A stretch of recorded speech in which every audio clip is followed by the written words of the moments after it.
After suffering a 35-point defeat, A'ja Wilson and head coach Becky Hammon stepped in front of the microphones with a surprising explanation. Instead of pointing to Indiana's dominant performance, they suggested the Fever benefited from favorable officiating.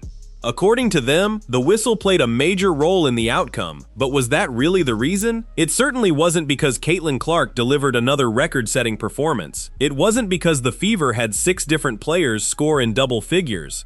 And it definitely wasn't because Las Vegas struggled on both ends of the floor. Yet the conversation quickly shifted toward the referees. In this video, we're going to examine every explanation the Aces offered and compare it with what actually happened during the game. Once you look at the numbers and the action on the court, the gap between the excuses and reality becomes impossible to ignore. Can you touch on the reviews in this game and maybe how they impacted the pace? I'm wondering, as a player on the court, how does that impact the flow of the game? And is it a little frustrating, or do you even pay attention to it? Yeah, I honestly don't pay attention to it. And of course, reviews and everything is going to get in the way. But at the same time, we shouldn't even be putting ourselves in situations to have to be reviewed. Even though some calls may be a little skeptical. Caitlin Clark had to miss part of Indiana's West Coast road trip because of a back injury, and it was obvious she hated being away from the game. Anyone watching from the sidelines could see how eager she was to get back on the court. By the time the July 12 matchup against the Las Vegas Aces arrived, her focus wasn't on making headlines, settling scores, or chasing records. She simply wanted to suit up and compete again. Even with her return, the Fever remained cautious. The coaching staff kept her on a strict minutes limit of about 24 minutes, meaning Indiana's biggest star spent a large portion of the night watching from the bench in her warm-up gear instead of directing the offense. Good. Had a hard workout day after the Phoenix game, felt great there, and then obviously we had practice yesterday, so I feel ready to go, and I'm excited to play 25 minutes and excited for my spurts to be a little bit longer, so that should be fun. The story begins the moment the ball went up for the opening tip. Indiana took control right away and never gave it back. From the first possession to the final buzzer, the Fever stayed in front, refusing to surrender the lead for even a single moment. This wasn't one of those dramatic comeback wins where a team digs itself out of an early hole. Instead, Indiana set the tone immediately, grabbed the advantage in the opening quarter, and continued building on it throughout the game. Quarter after quarter, the lead grew larger, while the Las Vegas Aces searched for a solution they simply couldn't find. Boston keeps it for herself, attack mode, and scores.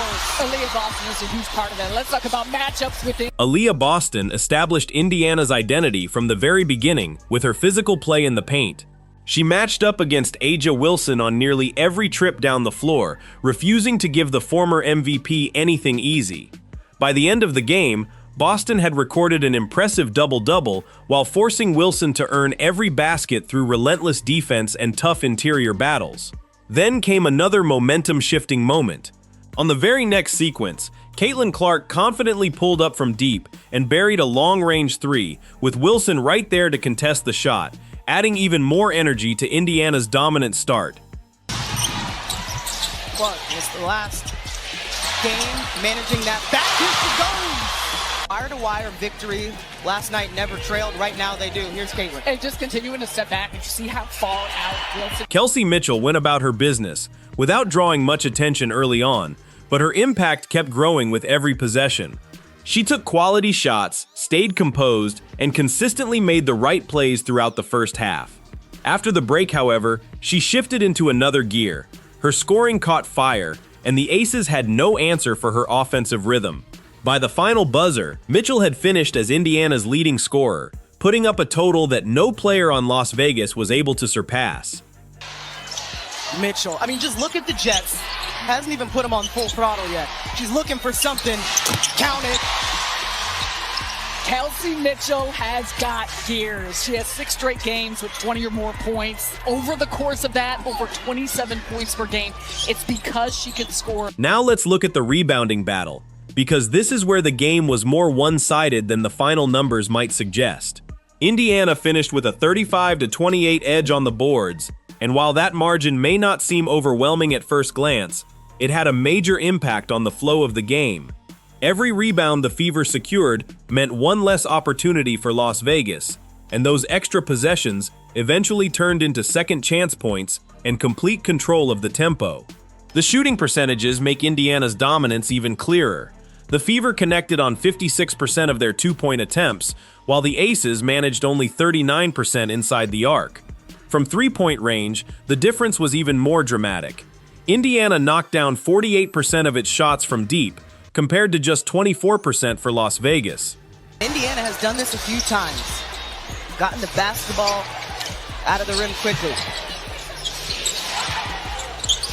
Cunningham sets her feet.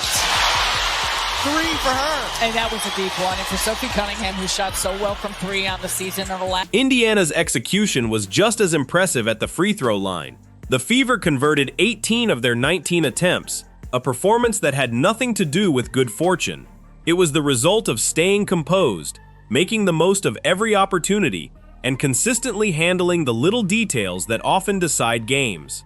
But the biggest takeaway from this victory was the balance across the roster.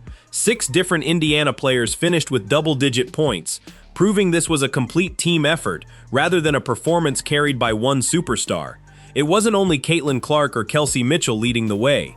Aaliyah Boston, Sophie Cunningham, Natasha Howard, Sydney Colson, or whichever players reached double figures in that game, each made meaningful contributions, with the offense coming from every direction. Everyone embraced their role, shared the workload, and helped keep the pressure on Las Vegas from start to finish. She's looking. A little change of pace. And Harris was pivotal in the win against Phoenix. Drills her first shot. A big reason why is how she's been knocking down three-point shots with consistency, nearly 40% from deep. After the 34-point defeat, A'ja Wilson addressed the media and suggested that Indiana benefited from what she described as a favorable whistle. Rather than focusing on the Aces' own performance or acknowledging how well the Fever played, the discussion quickly turned toward the officiating.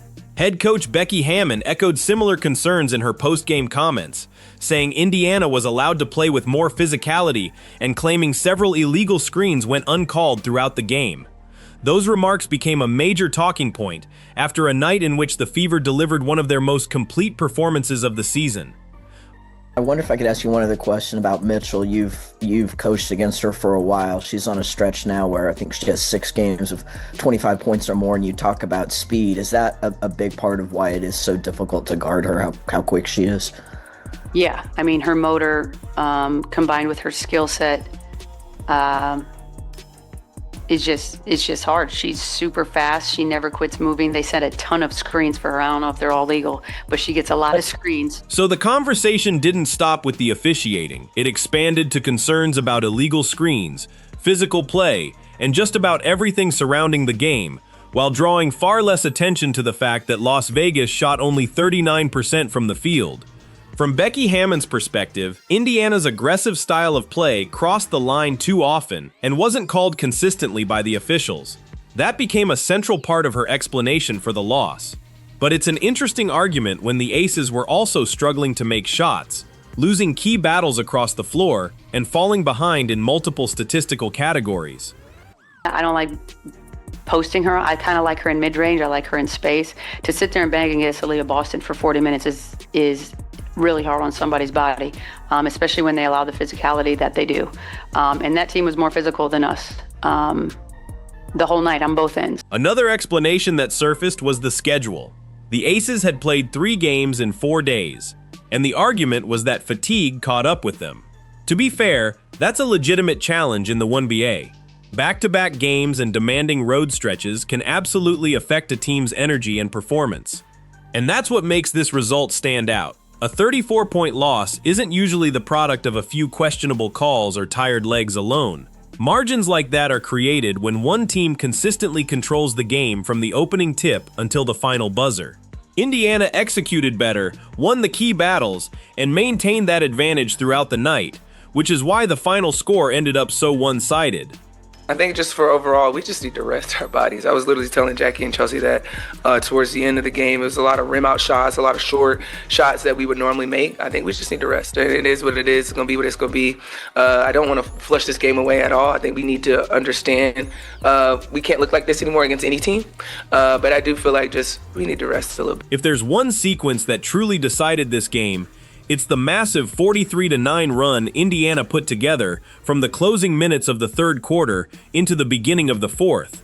That stretch completely changed the scoreboard and erased any hope of a Las Vegas comeback. So it's worth asking, what kind of officiating explanation accounts for a 34-point swing like that? Runs of that size don't happen because of a handful of whistles. They happen when one team catches fire, executes at a high level, and the other side simply can't find an answer. That's exactly what unfolded as the Fever kept scoring, while the Aces struggled on both ends of the floor.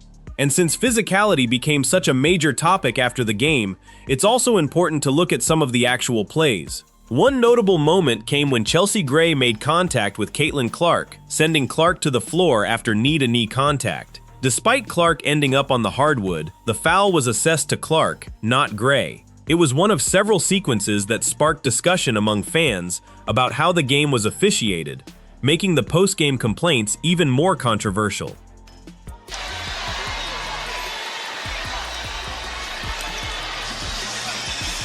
And the review is for an act after the foul.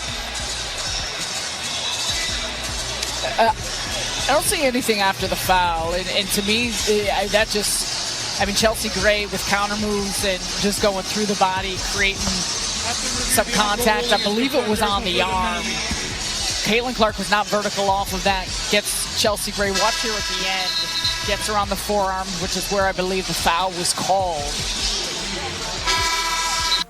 Another moment that caught plenty of attention involved Dana Evans while defending Kelsey Mitchell on the perimeter. As Evans closed out on the shot, she came down on Mitchell's foot, creating the kind of play that can easily lead to an ankle injury or something even more serious.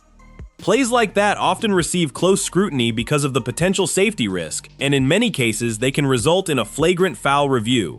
Yet despite the dangerous nature of the contact, the incident generated very little discussion after the game, even as officiating became one of the biggest storylines of the night.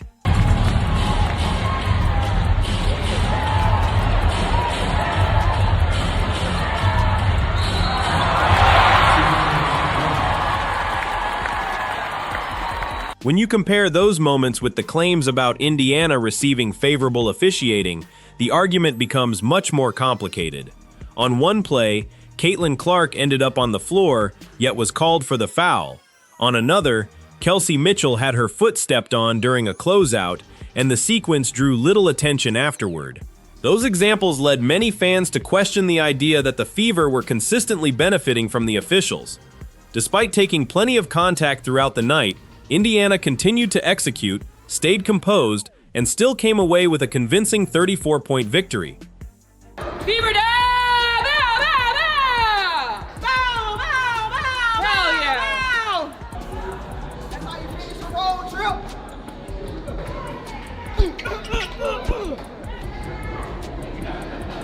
Indiana. I'm so happy. Bow, bow, bow, bow. Wait. Good. I guess honestly, right. I need to be a ring girl before every game. Come on. When 6 different players finish in double figures, the outcome is usually explained by teamwork and execution, not by officiating. The box score from Indiana's win tells the story on its own, highlighting a balanced offensive attack and contributions from every corner of the roster. Instead of looking for outside explanations, all you have to do is examine the numbers. The Fever earned this victory through efficient shooting, strong defense, and complete team basketball. Their performance across the stat sheet speaks far louder than any post-game debate. Now let's break it down player by player, because each key contributor played an important role in Indiana's dominant performance. And the best place to begin is with Aaliyah Boston, whose impact went well beyond the impressive double-double she recorded on the stat sheet. Timpson just flew in for that rebound. Boston, she's become deadly from the outside. Top 5 in the league in three-point percentage. 7-point difference. Nice tip there by Young. And Boston gets it right back. And Boston gets the rebound, keeps it for herself. Oh! Aaliyah Boston on the old board. Doing everything, coast to coast, and for Aaliyah Boston. Throughout the game, Aaliyah Boston accepted the challenge of matching up with Aja Wilson, battling her on nearly every possession in the paint. She worked hard to keep Wilson from establishing deep position, defended with discipline, and consistently forced her into difficult shots without sending her to the free throw line. At the other end of the floor, Boston made Las Vegas pay. She scored efficiently around the basket, controlled the rebounds, and gave Indiana a steady interior presence on both offense and defense. By the final buzzer, her impact had been felt on every level, making life difficult for the Aces' biggest star. That kind of performance doesn't happen by accident. It was the result of preparation, effort, and a game plan that Indiana committed to from the opening tip until the final horn. Tip, even with Caitlin in the lineup, she said there has to be.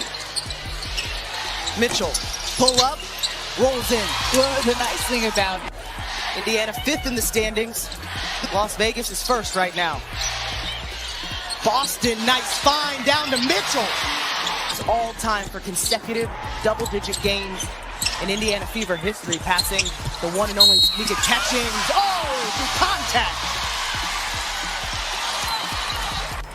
Kelsey waiting for the right time. Oh, that was off the street.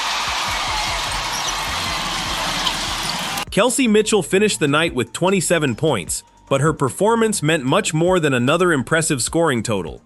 In the process, she made franchise history by surpassing Tamika Catchings for the longest streak of consecutive games with double-digit scoring, reaching 38 straight games.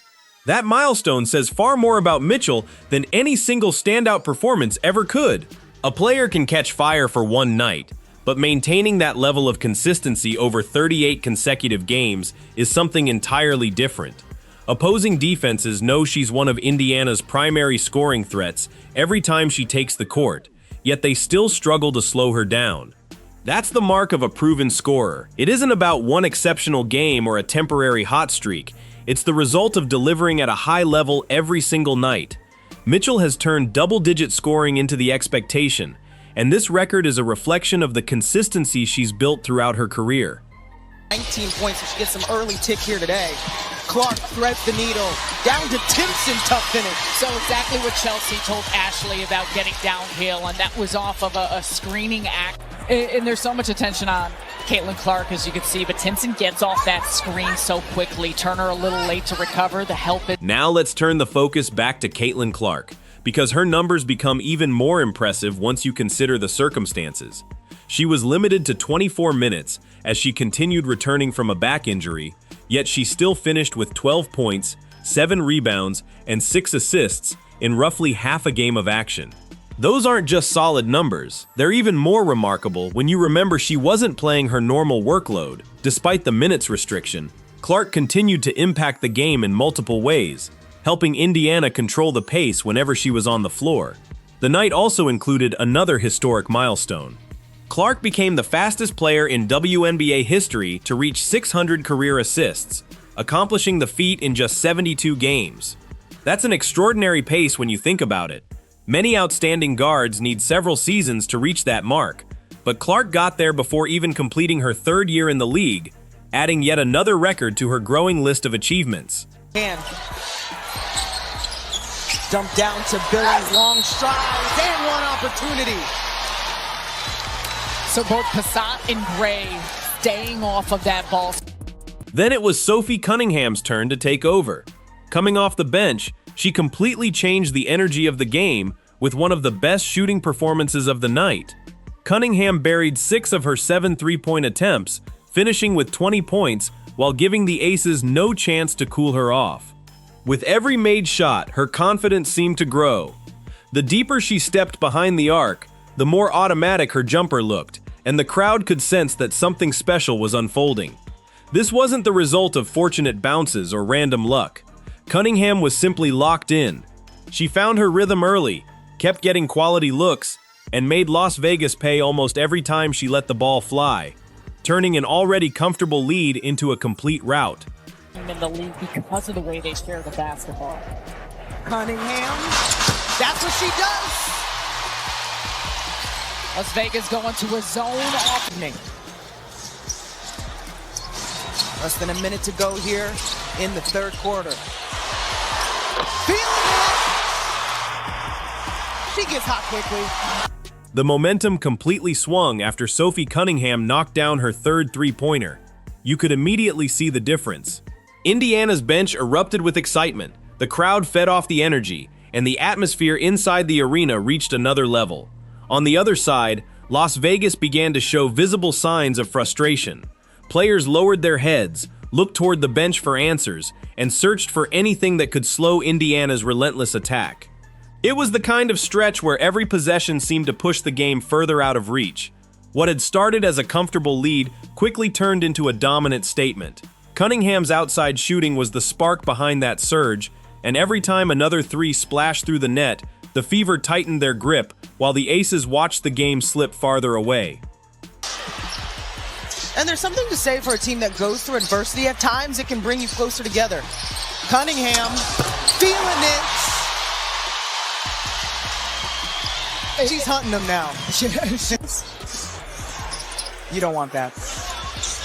Cunningham drills it. There's another part of this game that often gets overlooked, but it played a huge role in the final result. Monique Billings and Tyasha Harris each finished with 10 points, providing the kind of steady production that rarely grabs headlines but can make all the difference in a blowout victory. Billings made her impact around the basket with tough interior play, while Harris kept the offense organized, created opportunities, and confidently knocked down open shots whenever they came her way. Those contributions may not dominate the highlight shows, but they were a big reason Indiana was able to build such a commanding lead.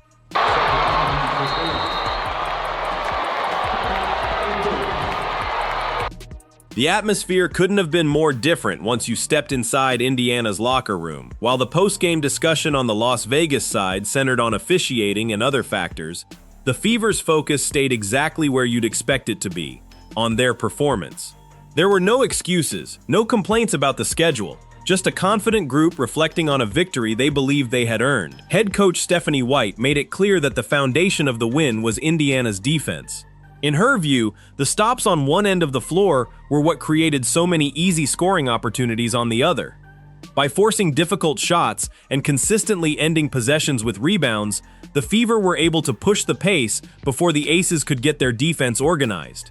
It's a simple formula, but one that worked perfectly throughout the game. Strong defense led to transition chances turned into efficient offense, and that cycle continued all night. According to White, that defensive intensity was the driving force behind Indiana's dominant performance from start to finish. Steph, just having a game like this, doing a road trip, how satisfying is it?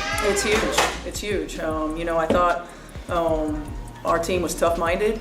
We withstood that run in the third quarter. We locked down defensively after that. I think we came into the half, they were shooting almost 52% from the floor. They ended the game with 39%. This is again, we're building consistency to these types of efforts. Now, we're not always going to, shoot the ball the way that we did, but I thought we found the best shot on the floor. And when you do that, your percentages are going to be higher. So just really proud of this group and how connected we continue to grow into. After the game, Aaliyah Boston highlighted Indiana's balanced offensive attack, making it clear that she didn't see it as a one-time performance.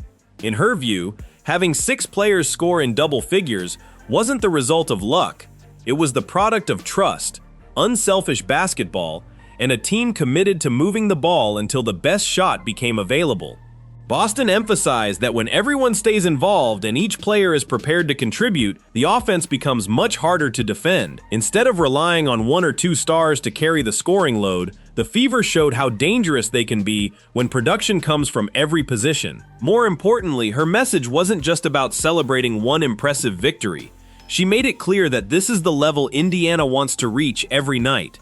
The goal is to make balanced, team-first basketball the expectation rather than an occasional standout performance. Yeah, I think we let our defense spark our offense, and then offensively, we moved the ball, we kept it popping. I think that's really just been a focus for us. It's just getting the ball reversed, and then it's going to find who should shoot it, and I think we did a better job today. On those nights that your offense does feel best, how quickly can you tell that you guys are playing the way you want when it's coming? Yeah, I think you can tell right away. I think for us, it's about making sure that we stay consistent through 4 quarters. Sophie Cunningham echoed that same mindset in her post-game remarks. but she took it a step further. She spoke about the importance of staying prepared because, on any given night, a different player can become the difference maker. Sometimes it's Kelsey Mitchell leading the scoring. Other nights it's Caitlin Clark controlling the game, and against Las Vegas it was Cunningham who caught fire from beyond the arc and gave the Fever another huge offensive boost. Her message was simple: Indiana isn't built around one player having to carry the entire team.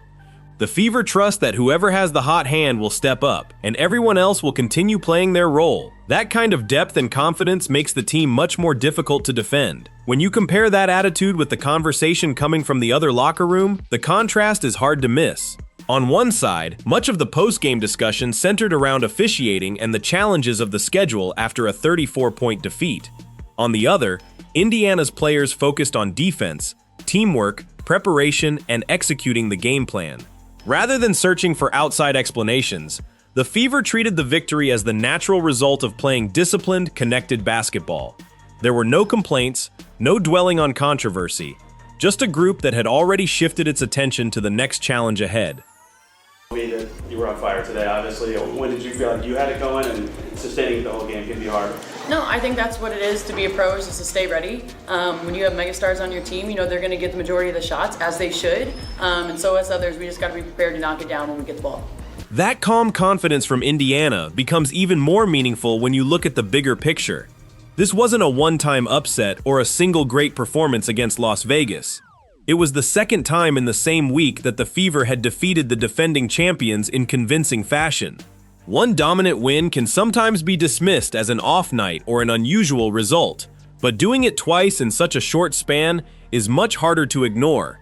It suggests that this Indiana team has taken a real step forward and is operating at a completely different level than it has in recent seasons. The larger road trip tells the same story. The Fever finished their West Coast swing with a 3-1 record, an impressive achievement considering the quality of the competition and the challenges that came with playing away from home. They handled long travel, tough environments, and Caitlin Clark's return from a back injury while she remained on a minutes restriction, yet they still found ways to win. Either of you, just how can you take this momentum into next week and beyond? Yeah, I think just continue to play the way we've been playing. I think for us, once again, it's like that defensive intensity, getting stops, letting that fuel our offense. We want to play fast, we want to get the ball up, we want to get quick threes in transition. So for us, just make sure we lock in. I know we have the Valks next, and so for us, you know, they like to play fast, they like to defend. So once again, making sure that we make them have to guard both sides and not just one. Caitlin Clark's post-game comments reflected the same composed attitude as the rest of the Fever.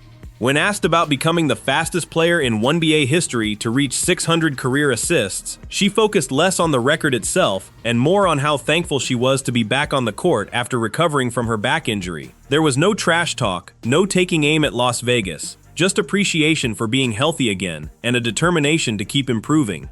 And when you compare those two approaches, the stat sheet becomes hard to ignore. Indiana had 6 players score in double figures, controlled the rebounding battle, shot the ball far more efficiently, and watched Sophie Cunningham catch fire from three-point range. Those are the numbers that shaped the outcome, and they provide a much clearer explanation for the result than any debate over officiating. Now it's your turn. Do you think the Aces' post-game explanations hold up, or did Indiana simply prove it was the better team? Let us know your thoughts in the comments below. If you enjoyed this breakdown, don't forget to like the video, subscribe to the channel, and turn on notifications so you never miss the latest WNBA news, game analysis, and breaking stories. Thanks for watching, and we'll see you in the next video.